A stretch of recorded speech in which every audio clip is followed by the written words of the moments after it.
అందరికీ ప్రైస్తలార్డ్. ఈరోజు దేవుని వాక్యం ధ్యానించుకుందాం. నీతి మరణం నుండి రక్షిస్తుంది అనే విషయం గురించి మనం ధ్యానించుకుందాం. యెషయా గ్రంథము 35వ అధ్యాయం 1వ వచనం 2వ వచనం అలాగే 9, 10వ వచనం. అరణ్యమును ఎండిన భూమియు సంతోషించును, అడవి ఉల్లసించి కస్తూరి పుష్పము వలె పూయును. అది బహుగా పూయుచు ఉల్లసించి సంగీతములు పాడును. లెబోనోను సౌందర్యము దానికి కలుగును, కర్మేలు షారోనులకున్న సొగసు దానికి ఉండును. అవి యెహోవా మహిమను, మన దేవుని తేజస్సును చూచును. అక్కడ సింహముండదు, క్రూర జంతువులు దాన్ని ఎక్కవు, అవి అక్కడ కనబడవు. విమోచింపబడిన వారు అక్కడ నడుచెదురు. యెహోవా విమోచించిన వారు పాటలు పాడుచు తిరిగి సియోనుకు వచ్చెదురు. వారి తల మీద నిత్యానందముండును. వారు ఆనంద సంతోషములు గలవారే వచ్చెదురు. దుఃఖమును నిట్టూర్పును ఎగిరిపోవను. ఇక్కడ ఈ వాక్య భాగంలో మనం చూసినట్టయితే ఎవరి గురించి మాట్లాడుతుంది? విమోచింపబడిన వారి గురించి మాట్లాడుతుంది. దేని నుండి విమోచించబడిన వారు? పాపము నుండి విమోచించబడిన వారి గురించి మాట్లాడుతుంది. అవును, పాపము నుంచి విమోచించబడిన వారి యొక్క జీవితము ఎంతో గొప్ప ఆశీర్వాదకరంగా ఉంటుంది, ఎంతో మేలుకరంగా ఉంటుందని ఇక్కడ వ్రాయబడి ఉంది. బైబిల్ చెప్తుంది, మనమందరము కూడా పాపము చేసి దేవుడు అనుగ్రహించు మహిమను పొందలేకపోవచ్చున్నాము అని. అవును, మనమందరం కూడా ఒకప్పుడు పాపులము. ఆ పాపానికి ఎన్నో బాధలు పడ్డాం, ఎన్నో ఇబ్బందులు పడ్డాం.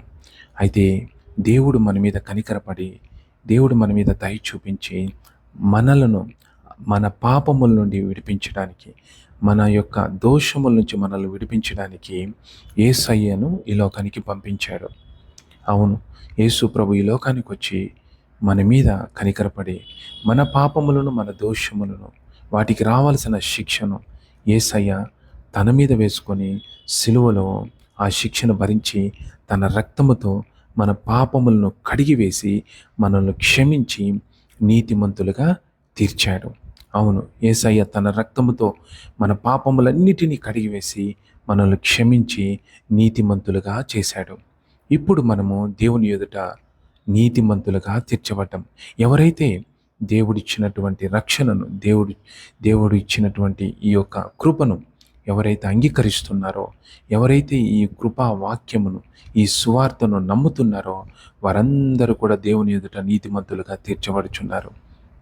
అవును, ఇప్పుడు వారు దేవుని యొక్క మహిమను పొందుకోవడానికి వారు కృపను పొందుకుంటూ ఉంటున్నారు. ఒకప్పుడు మనం పాపులుగా ఉంటిమి, అప్పుడు దేవుని యొక్క మహిమను మనం పొందలేకపోవచ్చుంటిమి.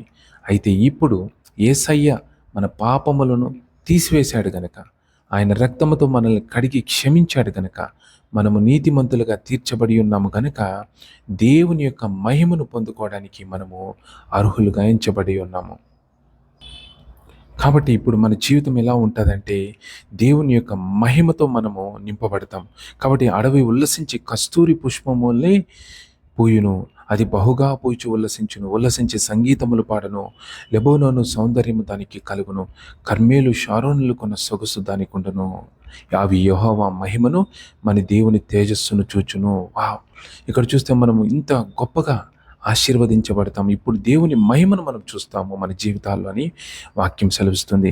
అలాగే అక్కడ సింహం ఉండదు, క్రూర జంతువులు దాన్ని ఎక్కవు, అక్కడ కనబడవు, విమోచించబడిన వారు అక్కడ నడుచుదురు. అంటే ఇక్కడ మనం పాపము నుంచి విడుదల పొందిన మనము ఇప్పుడు నీతిమంతులుగా తీర్చబడి ఉన్నాం. అంటే మనము నీతిమంతులము అని అర్థం. అంటే నీతిమంతుని యొక్క మార్గంలో మరణమే లేదని బైబిల్ చెప్తుంది. అవును, సామెతలు 12వ అధ్యాయం చివరి వచనం మనం చూస్తే 28వ వచనంలో, నీతి మార్గంలో జీవము కలదు, ఆ త్రోవలో మరణమే లేదంట. కాబట్టి ఈరోజు మనం ఎంతో ఆశీర్వదించబడిన వారం. మన మీద ఈరోజు ఎలాంటి శిక్ష లేదు. మనం ఈరోజు నీతిమంతులుగా తీర్చబడి ఉన్నాం. కాబట్టి నువ్వు ఈరోజు ఏ పరిస్థితుల్లో ఉన్నప్పటికీ, నువ్వు ఒకవేళ ఈ సువార్తను అంగీకరించినట్టయితే, దేవుడిచ్చిన ఈ గొప్ప రక్షణను, నువ్వు ఈ కృపను నువ్వు నమ్మినట్టయితే, అంగీకరించినట్టయితే, నువ్వు దేని గురించి కూడా భయపడాల్సిన అవసరం లేదు. ఎందుకంటే ఈరోజు నువ్వు దేవుని మహిమను పొందుకోవడానికి నువ్వు కృపను పొంది ఉన్నావు. దేవుని మహిమను అనుభవించడానికి నీ పరిస్థితుల్లో, నీ జీవితంలో నువ్వు కృపను కలిగి ఉన్నావు. మనం బైబిల్లో చూసినట్టయితే ఆదికాండము 4వ అధ్యాయము 8వ వచనం నుండి చదువుకుందాం. కయోను తన తమ్ముడైన హేబెలుతో మాటలాడెను. వారు పొలములో ఉన్నప్పుడు కయోను తన తమ్ముడైన హేబెలు మీద పడి అతన్ని చంపెను. యెహోవా, నీ తమ్ముడైన హేబెలు ఎక్కడ ఉన్నాడని కయోనును అడగగా అతడు, నేనెరుగను, నా తమ్మునికి నేను కావలివాడనా అనెను. అప్పుడాయన, నువ్వు చేసిన పని ఏంటి? నీ తమ్ముని రక్తము యొక్క స్వరము నేలలో నుండి నాకు మొరపెట్టుచున్నది. కావున నీ తమ్ముని రక్తమును నీ చేతిలో నుండి పుచ్చుకొనుటకు నోరు తెరచిన ఈ నేల మీద ఉండకుండా నీవు శపింపబడిన వాడవు. నీవు నేలను సిద్ధపరిచినప్పుడు అది తన సారమును ఇక మీదట నీకియదు. నీవు భూమి మీద దిగులు పడుచు దేశ దిమ్మరువై ఉందువనెను. అందుకు కయ్యోను, నా దోష శిక్ష నేను భరింపలేనంత గొప్పది. నేడు ఈ ప్రదేశం నుండి నన్ను వెళ్ళగొట్టితివి. నీ సన్నిధికి రాకుండా వెలువేయబడి దిగులు పడుచు భూమి మీద దేశ దిమ్మరనై ఉందును. కావున నన్ను కనుగొని వాడెవడు, వాడు నన్ను చంపునని యెహోవాతో అనెను. అందుకు యెహోవా అతనితో, కాబట్టి ఎవడైనను కయ్యోనును చంపిన ఎడల వానికి ప్రతిదండన 7 కలుగునెను. మరియు ఎవడైనను కయ్యోనును కనుగొని అతనిని చంపగా ఉండునట్లు యెహోవా అతనికి ఒక గురుతు వేసెను.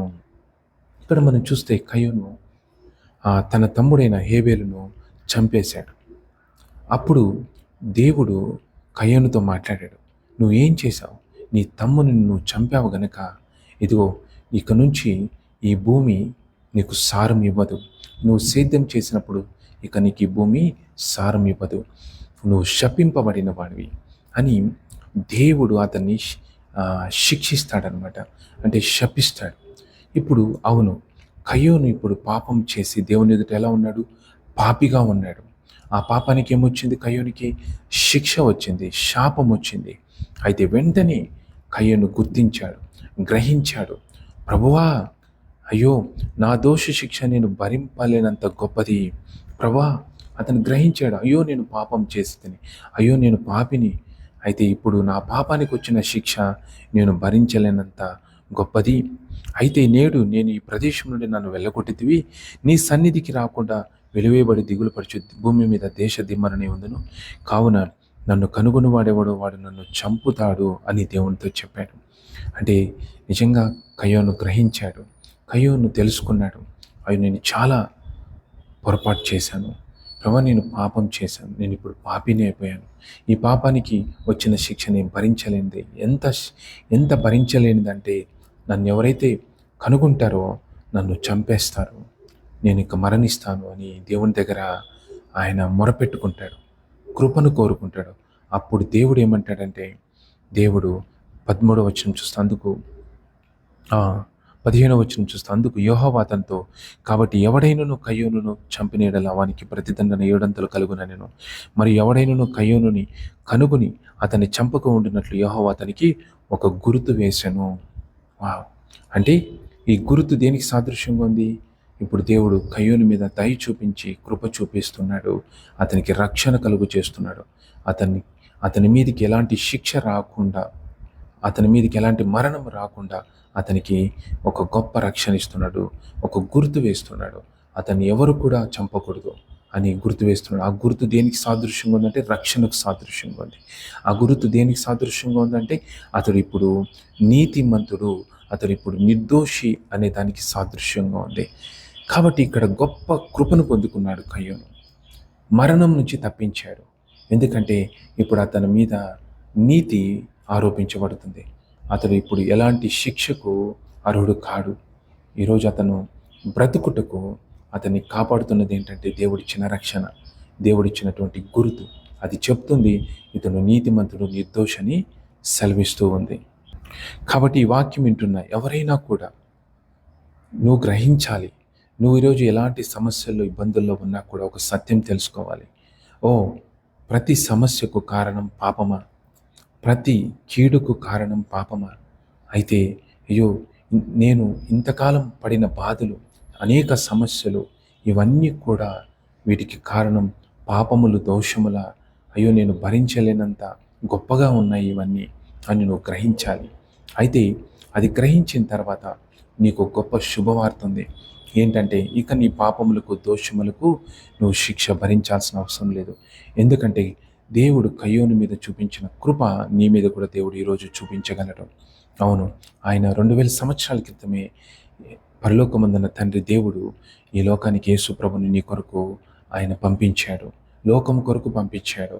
ఇదిగో ఆయన వాక్యం సెలవిస్తుంది, లోక పాపములన్నీ కూడా యేసు ప్రభు మీద మోపబడ్డాయి. ఈరోజు నీ పాపములు కూడా యేసు ప్రభు మీద మోపబడ్డాయి. నీ దోషములు కూడా యేసయ్య మీద మోపబడ్డాయి. కాబట్టి నువ్వు ఈరోజు ఎలాంటి పరిస్థితుల్లో ఉన్నా కూడా ఈ వాక్యమును నువ్వు అంగీకరించు. యేసయ్య నీ పాపములను ఆయన మీద వేసుకొని ఆయన వాటికి రావాల్సిన శిక్ష భరించాడు. నీ పాపముకు రావాల్సిన శిక్ష ఆయన భరించాడు. ఆయన రక్తముతో నీ పాపములను కడిగివేసి క్షమించి నిన్ను నీతిమంతునిగా చేశాడు, నిర్దోషిగా చేశాడు. నువ్వు ఈ వాక్యమును అంగీకరించినట్టయితే నీకు కూడా ఒక గుర్తు వేయబడుతుంది.